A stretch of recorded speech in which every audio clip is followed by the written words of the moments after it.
Okay, well, I thought I would talk about the airstrikes that happened overnight in on the Arabian Peninsula in Yemen, because I thought it shouldn't really pass without note. Um, okay, so yeah, overnight the U.S. Air Force and the Royal Air Force um, did, to be fair, quite a limited strike in Yemen, including their capital, Sana'a.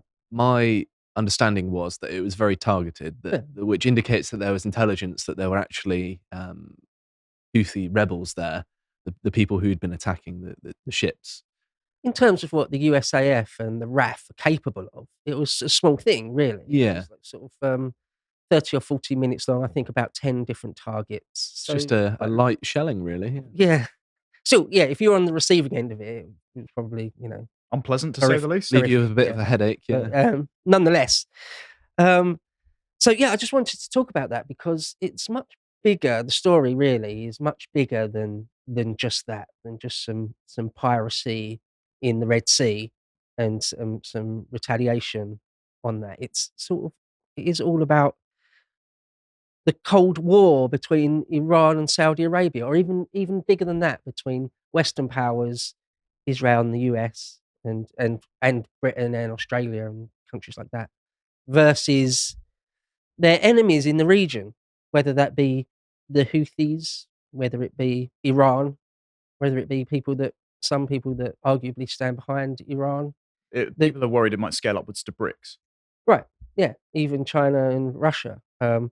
Sorry to interrupt the video, but I thought I'd announce that we have a new line of merch. This is our aesthetics collection. So I was thinking that in the face of AI art debasing the very concept of art, actually we'd do something quite positive. So we commissioned a series of paintings that were actually really beautiful and could be something that we could present outside of politics. So, for example, we have this magnificent painting of a ship weathering a storm, which I thought was just really nice.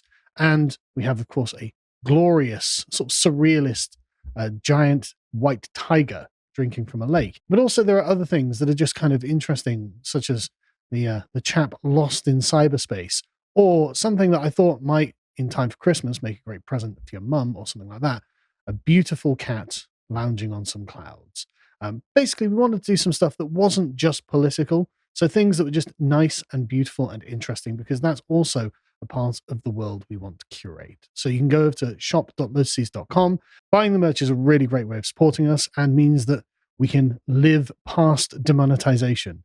And I'm sure they make great gifts for the folks as well. There's this idea in the 19th century. There's this idea of the Great Game, which was really a contest in the broadest global sense, really, between the British Empire and the Russians, playing out largely in sort of Central Asia. But there are modern versions of the Great Game, perhaps between Beijing, Moscow, and DC, various power groups, or even the Israelis. So, and it is complicated, of course. I mean, it goes without saying all the different structures and power games that are played. But I think the tension between Saudi Arabia and Iran is sort of the main thing. And it's interesting to see, isn't it, that a country like Israel and Saudi Arabia can have common ground against Iran. And then a really small country, a really, really impoverished country like Yemen, I think it is one of, if not the poorest country in the region. It's been Um, very unstable for quite some time, hasn't it? And so it's not really developed along similar lines.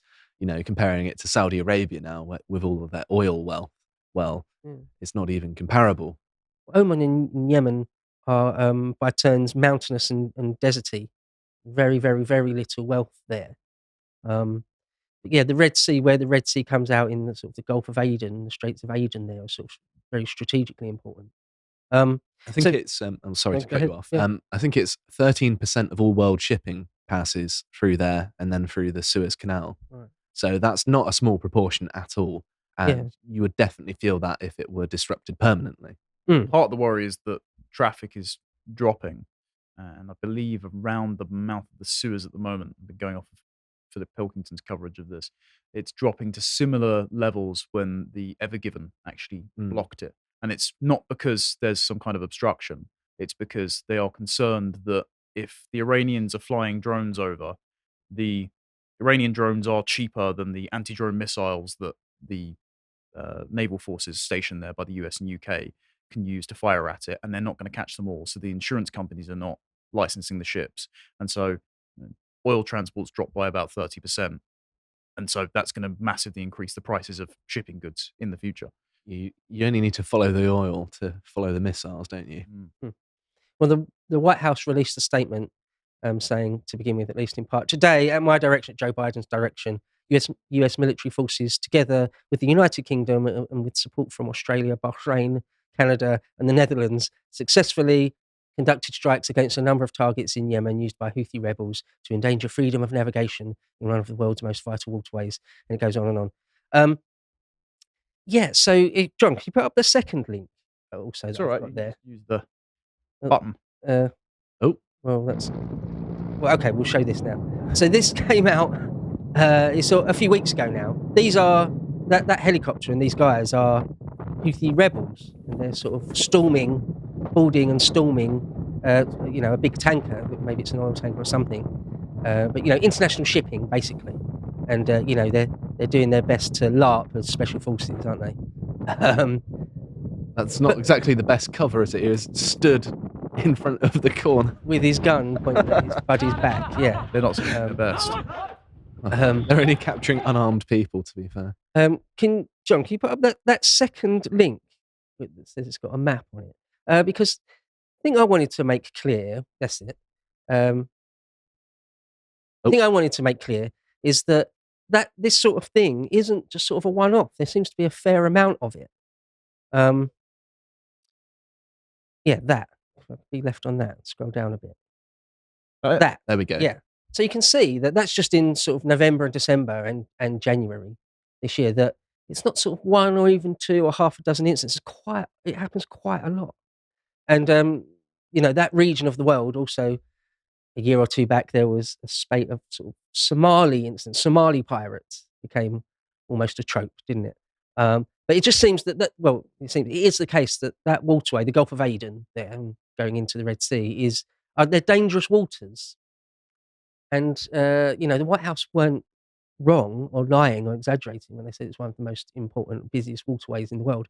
Because if you go up to the top of the Red Sea, there's the Suez Canal and you get into the Med. One thing I thought was interesting to note, that it does seem that a lot of the targets recently from the Houthis seem to have been northbound shipping. Perhaps a lot of it going to Israel or in support of the Israeli conflict. Well, they've said explicitly that it's in retaliation because after October 7th, they actually amped up their attacks on shipping, because it happened a few times over the years, to a limited extent, of oil tankers getting captured along here. But it's really elevated recently.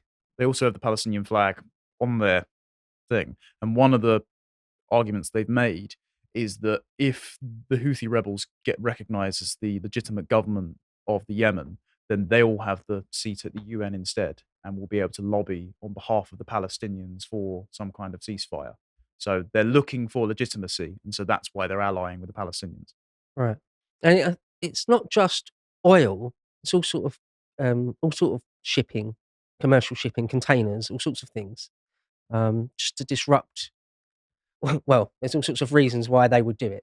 But it does seem that the powers that be, the big naval powers of the world, the United States and Britain and a few others in the Anglosphere, sort of, as far as in my opinion, they're perfectly within their rights to try and protect themselves, to try and stop themselves being boarded by Houthis or whoever. There you go. It's just like the rule of law, the rule of international law. Piracy should be thwarted. I would be a lot more sympathetic to that. I agree, piracy should be thwarted, but we also wouldn't be in such a precarious position had all of our elites not signed up to net zero and outsourced all the oil manufacturing. One, by making the price reliant on the global market, and two, by not exploiting the North Sea or not making America energy independent, as the Trump administration once did through fracking, because Joe Biden decided to shut down all domestic fracking and then made itself reliant on oil exports. So you would be a lot more insulated from this and need to intervene less if your crucial goods weren't flowing through this area and you weren't reliant on the Saudis. I know that the British Navy goes out and takes some sort of pot shots at Somali pirates just as a bit of sport, really. I'm sure it's not put like that, but we do have a presence in that area and have done for many years. It's worth noting. I mean, for me, it's less about sort of the supply of oil. I don't think UK or Australian or American infrastructure would grind to a halt if we weren't able to ship oil through the Gulf of Aden. It's more, for me, the principle of it. Well, the Treasury have said they're expecting this could actually lead to a 0.3% decrease in the UK economy if this situation continues. Right, yeah, I saw that. So 0.3 is tiny, though. Yeah, but that's still significant compounded with inflation. The broader point I wanted to make really is that it's not necessarily about shipping and Yemen. Of course, it is, but the broader picture is the Cold War, the proxy war with Iran. The United States, ever since the 50s, ever since Mossadegh and the Shah of Iran, let alone the Islamic Revolution of 1979, have hated Iran, really want to get rid of Iran. I mean, just look at George Bush, naming an axis of evil, Iran, Iraq, and North Korea. If America could, if the Pentagon could, they would change the regime in Iran. Israel despise Iran. Iran is, as far as I understand, Iran are Israel's first enemy. Saudi Arabia despise Iran for perhaps more cultural and religious reasons, being the Saudis being Sunni, of course, and the Iranians being Shia. So most of the world's Muslim population is Sunni, something like 80-90% of them. Iran is sort of the only big country that is Shia. There are a few other smaller ones, aren't there? Some of the smaller Gulf states are. I think a lot of Islamic countries have a Shia minority as well, don't they? Yeah. I think the Houthis are Shia as well. Yeah. So that's why they would be bedfellows. But the thing I think's interesting, or maybe we could drill down to in a bit here, is that relationship between Tehran and the Houthis. To what extent do the Houthis take direction directly from the mullahs in Iran? Because, the State Department and various war hawks would have you believe that the Houthis are simply act on behalf of Iran, the way sort of you could maybe argue Hezbollah do. I don't think that's the case. Well, I don't think that's the case. My question's that I don't know. I've got two things about that. If there is some kind of network between those two and Hezbollah. The first one is the recent reinstatement of the Iran deal for a return of US hostages from Iran. As much as I've read from the New York Times reporting piece, which is a great mouthpiece for the Biden administration regime because they try and run cover for it, John Kerry turned around and said, yes, we promised them $6 billion. It was in a South Korean bank account because South Koreans were buying oil from the Iranians, and we froze it under penalty of withdrawing our troops from South Korea. That hasn't been paid to them yet, but we did promise it to them. So who's them in this? So the Americans reignited the Iran deal and promised Iran $6 billion in exchange for its hostages. So the Republicans have turned around and said, well, obviously, if they're expecting $6 billion, that frees up another $6 billion to then spend on other people sponsoring other regimes in the region. And the fact that the Biden administration are coming out and saying, no, don't worry, they didn't get the money yet, means they at least acknowledge there's a bit of reputational damage that might have happened there. And the other thing about Hezbollah, I was going to say, something that we were discussing earlier, was that there was recently a leaked report from Washington, the Washington Post published, leaked in air quotes. They've probably leaked it through the press directly, telling the Israelis, if you try and fight in Lebanon, because they did a controlled airstrike on one of Hezbollah's leaders and they killed him. So they're worried that can ignite direct tensions there. If you do that, you're going to lose a war on two fronts. So don't do that. Okay, wink, wink, nudge, nudge, don't do that in an election year. So those two things that have happened recently indicate there might be some kind of connection between the Iranians, Hezbollah, and the Houthi rebels. Right. Sorry. Well, I'll just say there's massively, obviously, well-documented connection between Hezbollah and Tehran. I mean, the way Iran is involved in Lebanese politics and Hezbollah is that's sort of beyond any doubt. The Houthis are something very different, it seems to me. That's sort of what I was going to go on to say. So, go on, Josh. So, when I did digging into this, it was maybe a year or so ago now. So, I'm sorry if I'm misremembering, but the Houthis are a Shia minority in Yemen, and it wasn't necessarily a large minority either. It wasn't like 40, 60 or anything like that. And so the fact that they were, they're a tribe, they're an ethnicity within Yemen. They're not just like a political group. So saying the Houthi rebels, it's a group of people, and the fact that they can overthrow the majority government. Previously, it wasn't necessarily a very nice government, and it probably was legitimately doing things to them in an oppressive way. But they overthrew them, as well as they've got Saudi Arabia on their border, so they've got a hostile majority government in Yemen and Saudi Arabia, and yet they have done quite well. Can still take and hold a lot of territory. Yeah. So to my mind, that suggests that if they're just an ethnic rebel group in Yemen, and they've seen this level of success already, there must be some sort of collusion with a more sophisticated power of some kind, right? Yeah, well, I mean, I don't know. That's sort of the question I'm asking. But it's almost like you can see footprints, but you don't know who's stood there, if you will. But also, just because that seems to be the case also doesn't mean that John Bolton is right to be salivating at the prospect of celebrating in Tehran this time next year. It doesn't mean that the American military-industrial complex therefore have a license to wage another ground war in another Middle Eastern country. It's like, can the Biden administration, or just the United States in general, tell Netanyahu what he's going to be doing or not doing today? No, not really.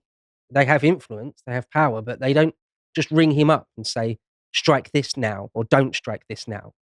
So anyway, I thought I'd talk just a little bit about the Houthis and the ongoing war and a bit of the background of it.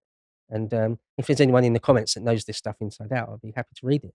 But so in Yemen, they've been Shia since sort of the 9th century. So I think ethnically the Houthis are something like 35%. That was the figure roughly. It's like 30, 35, something like that. It's a decent chunk, and they come from sort of the northern mountainous bit. It's like the northeast on the I'm pointing at a map. Right on the audience border. Can't see. Right on the border with Saudi Arabia. Yes. And in the 60s, they were sort of basically deposed as sort of the ruling class, for want of a better way to describe it, in Yemen. But in the 1990s, there's the original guy whose name is Al-Houthi, and he wanted to sort of go back to the way it used to be. But the government in Yemen didn't like that, wouldn't have that. And so there were tensions for decades and decades, all through the 90s. Eventually, in 2004, the authorities in Yemen, the police, got him and killed him. But that didn't sort of stop the Houthi calls.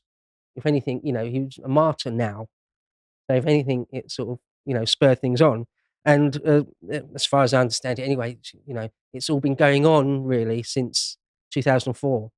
But all through the 2010s, it sort of just kept getting ramped up. I mean, the leader, Salah, Ali Abdullah Salah, was the leader of Yemen for a long time, and in conflict with the Houthis. But at some point in the early 2010s, 2012, I think it was, he was eventually ousted from power, and then he turned and became. They teamed up together, and then eventually, and he got back into power, and then eventually he tried to turn his back on them, and they just killed him 2 days after that. And then the Saudis get involved because it all spilled across the Saudi border, and of course, the people in Riyadh are not going to stand for the House of Al Saud are not going to stand for these Shia rebels exporting their conflict into Saudi Arabian territory. So they got involved in 2014, 15 time, and 2014, yeah, ramped it up in 2017. It's still ongoing now. But it does beg the question, that's just a very, very broad description of what's going on. But it does beg the question, how are these sort of mountain people from northern Yemen so successful? And you say, well, it must be that they're being directed or maybe just funded by Iran or any other Shia power. Maybe not. Maybe it's just that Yemen society, Yemeni culture is something that has always been susceptible to something like this. That their history for centuries and centuries has been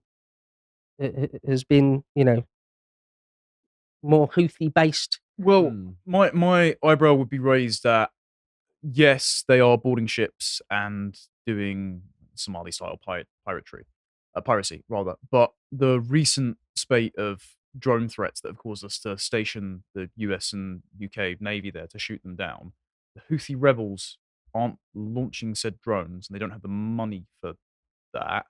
So who is? It seems to be an Iranian thing. It seems to be.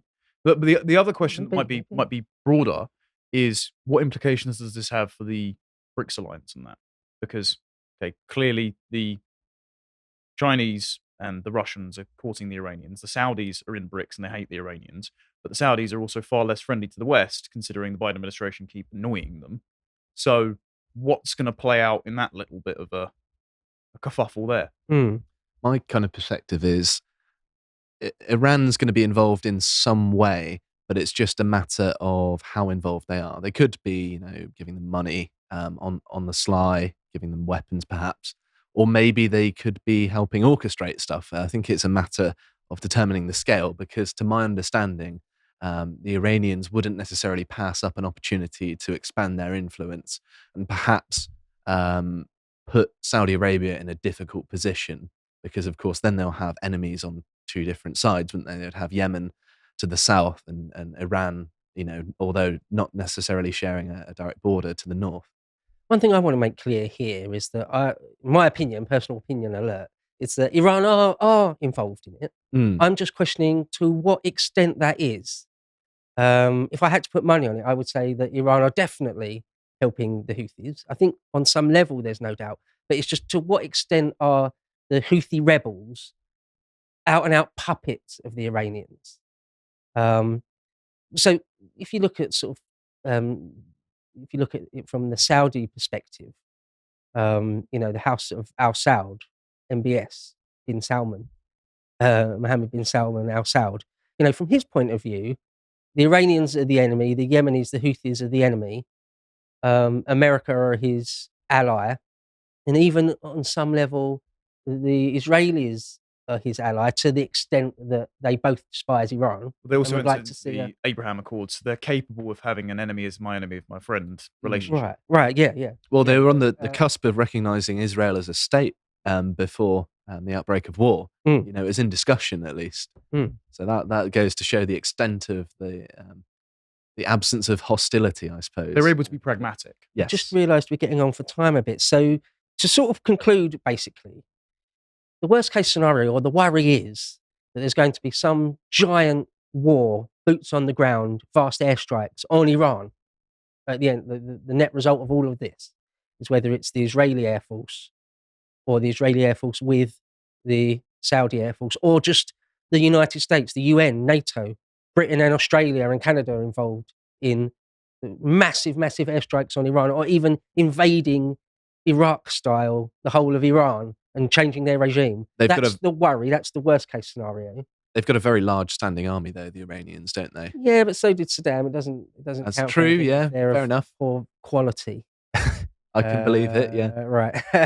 And the Iranian Air Force versus some coalition of the Israelis, the USAF, and the RAF, and on and on. There's no contest. Yeah, the Saudis as well. They've got a fair few jet fighters. We sell them to them, I think. Like we mentioned in the previous segment, the US Navy alone could easily best any laughable attempt at an Iranian Navy 1,000 times over, 10,000 times. The worry is it cascades into any BRICS allies. They might be able to rope into it. So yeah, the worst case scenario is that you end up with Russia and America at each other's throats, or China and Russia at the throats of NATO countries with the help of Israel. And so whether a third world war scenario starts playing out, we're on a slippery slope towards that.